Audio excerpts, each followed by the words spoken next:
Hello everybody. In this video, I'm going to give an update on my portfolio and show you all of my positions. Let's get started. So right now my portfolio is worth $152,840.62. Rounded up, that's about $153,000. In the past year, I am up $57,460.88. Year to date for the year 2024, I am up $13,709.91. And today was a green day for me. I was up $2,952.93.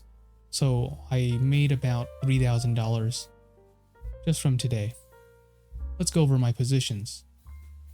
For my options, I'm selling Toyota $175 covered calls.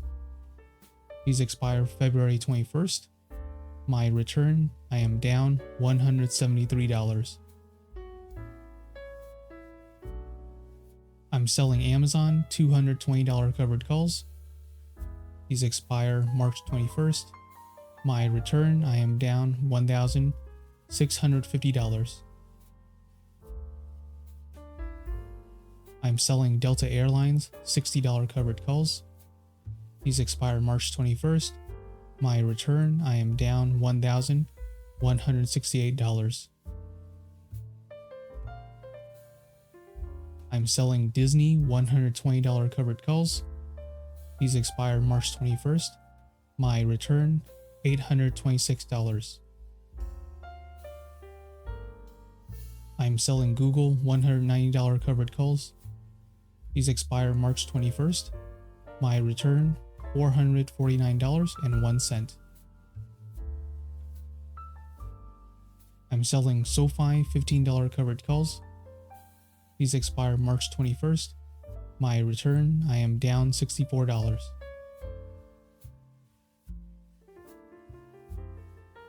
I'm selling Target $145 covered calls. These expire March 21st. My return, I am down $190. For cryptocurrencies, I have Bitcoin and Doge. I'm just keeping these in my portfolio for now. I got these for free as a reward for the Robinhood New Year's countdown. For my stocks, I have 300 shares of Amazon. Amazon is at $238.67. My average cost, $226.06. My return, $3,777.50.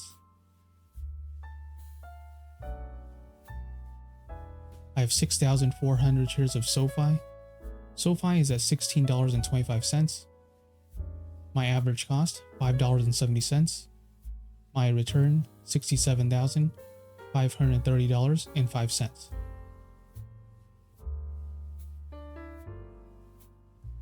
I have 300 shares of Google. Google is at $195.40. My average cost, $177.69.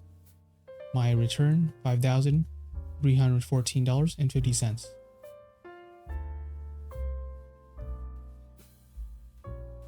I have 400 shares of Disney. Disney is at $112.29. My average cost, $114.49. My return, I am down $878.97.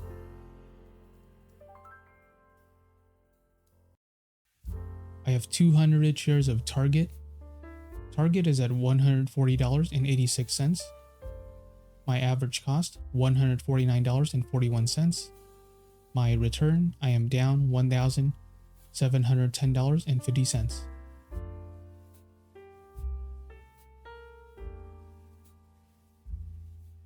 I have 400 shares of Delta Airlines. Delta Airlines is at $67.51. My average cost, $65.76. My return, $700.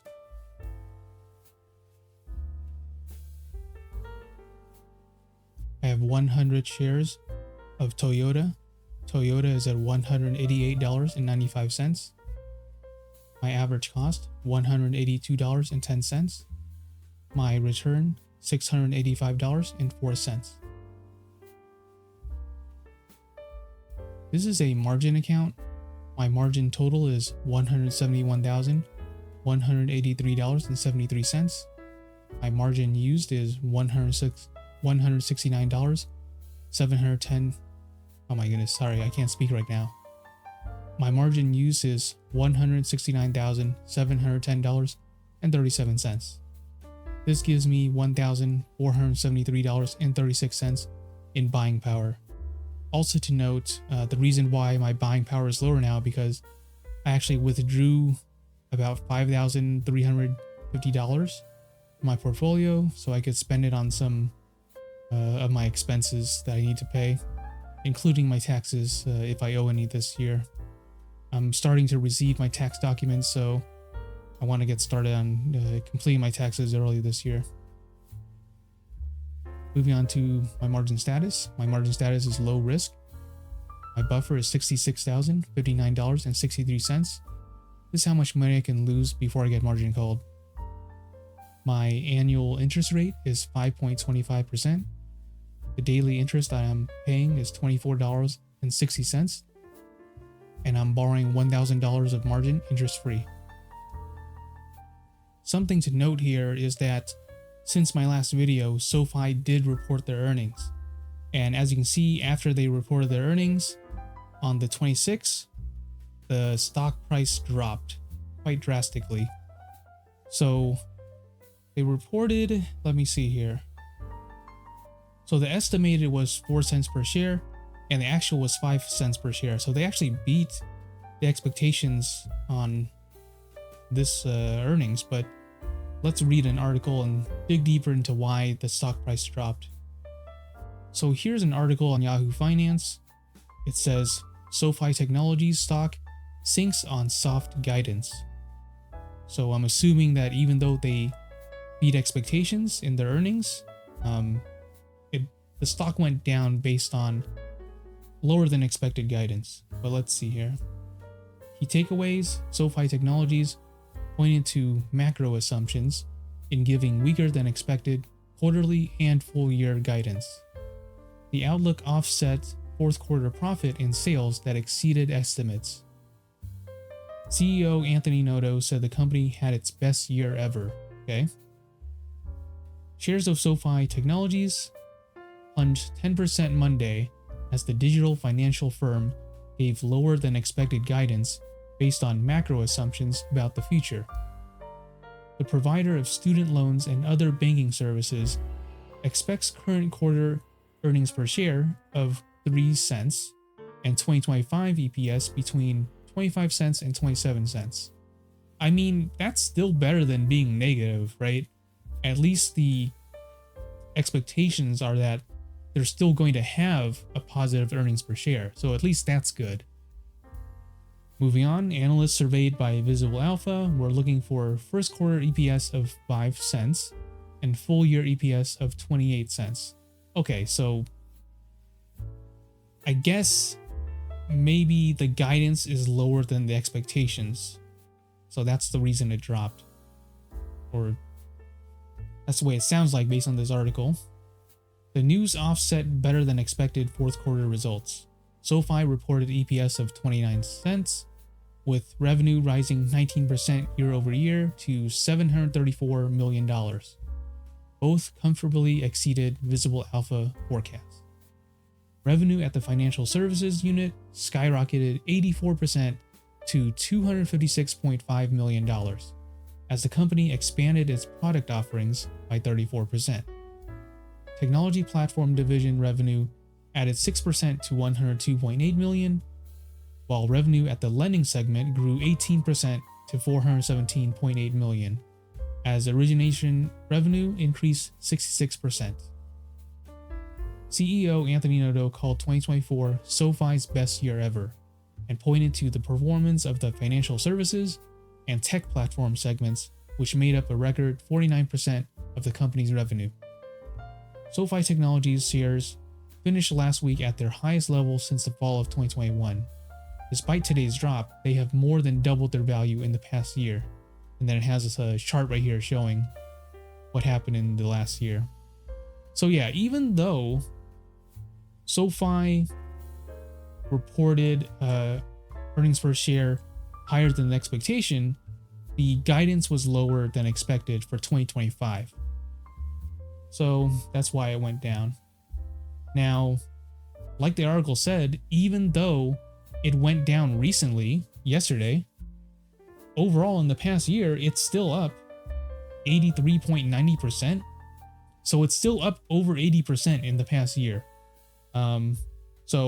Even if we take into account the recent drop, right, when it was hovering around 18 and then went down to like in the 15s, even if we take that into account, it's still up overall by a lot in the past year.